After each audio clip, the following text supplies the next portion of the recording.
कि जब मैं सर से लेकर के पैर तक लहूलुहान था, 17,000 फीट ऊंची पहाड़ी टाइगर हिल टॉप के ऊपर हम 7 जवान लड़ रहे थे। 7 जवान, क्योंकि 21 जवानों की टीम थी जो चढ़ नहीं पाई। दुश्मन ने फायर खोल दिया, फायर की वजह से ऊपर नहीं चढ़ पाई। 7 जवान हम ऊपर चढ़ पाए थे। 5 घंटे तक युद्ध चला था हमारा।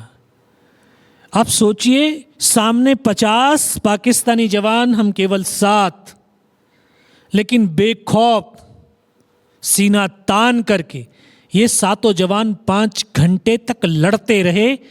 और लड़ते लड़ते वो परिस्थिति, वो पल, वो दृश्य भी आए जो आज तक सिर्फ लोगों ने टीवी में, फिल्मों में देखा होगा कि गर्दनें कटती हैं और धड़ चलते हैं। मैंने उन पलों को देखा नहीं, जिया है। बड़ी बात। पल आज भी याद है जब मैं सर से लेकर के पैर तक लहूलुहान था, नाक से खून की धार बह रही थी। मेरा साथी ठीक सामने बैठा हुआ मुझे फर्स्ट एड करने लगता है। उसको यहाँ पे गोली लगती है, उसका यहाँ से सर निकल कर के बाहर चला जाता है। उसका हाथ पकड़ा, सर क्या हुआ, लेकिन एक शब्द तक नहीं बोल पाया। बगल में बैठा मेरा ट्रेनिंग का साथी, रूममेट था। मैं उसको बोला, अनंतराम सर को तो गोली लगी है। क्या? ये उसके जीवन का आखिरी शब्द था। उसको सीने में गोलियां लगती हैं, फेफड़ों से खून की फुहारें छूटती हुई मेरी गोद में आकर के लेट जाता है। पल भर के अंदर मेरे दोनों साथी शहीद हो जाते हैं। एक साथी दौड़ करके पीछे से हमारी हेल्प के लिए पहुंचता है।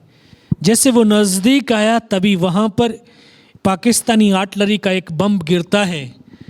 उसकी यहाँ से गर्दन कट कर के दूर जा कर के गिरती है। चारों तरफ खून की बौछारें ही बौछारें थीं।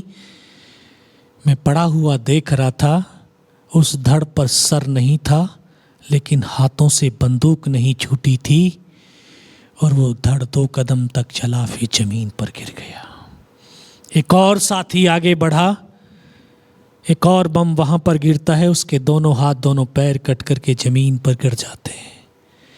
इस तरह से एक एक साथी को अपनी आंखों के सामने माँ भारती के चरणों में समर्पित होते हुए देखा है। मर चुके थे हम उनकी तरफ से। उनका एक कमांडर था, उसने अपने सैनिकों को आदेश दिया, जरा इनको चेक करना, इनमें से कोई जिंदा तो नहीं बच गया है। पाकिस्तान के जवान हमारे जवानों की बॉडियों में जब 4-5 गोलियों के ब्रस्ट मारते थे, बॉडियां ऐसे उछलती थीं। उसने सामने वाले को मारा, उसकी बॉडी उछली, बगल वाले को मारा, उसकी भी बॉडी उछली। मैं इस तरह से पड़ा हुआ था। उसने फर्स्ट में यहाँ पे गोलियां मारी, मैं इस तरह से था, मैं देख रहा हूँ कि धुआं निकल रहा है यहाँ से। फिर उसने पैर में गोली मारी, यहाँ से भी धुआं निकल रहा था। उस गोली की पीड़ा को चुपचाप पड़ा सहता रहा, और उनको यकीन हो गया कि इनमें से कोई जिंदा ही नहीं है। फिर तो उन्होंने अमानवीय क्रूरताओं का तांडव शुरू किया। हमारे जवानों की बॉडियों में पत्थर मारने लगे ताकि ये बॉडी छत विछत हो जाएं। बूट की ठोकरें मारने लगे, गालियां देने लगे, और ये तांडव और यातनाओं का दृश्य बहुत देर तक चला। सब कुछ पड़ा सहता रहा और देखता भी रहा।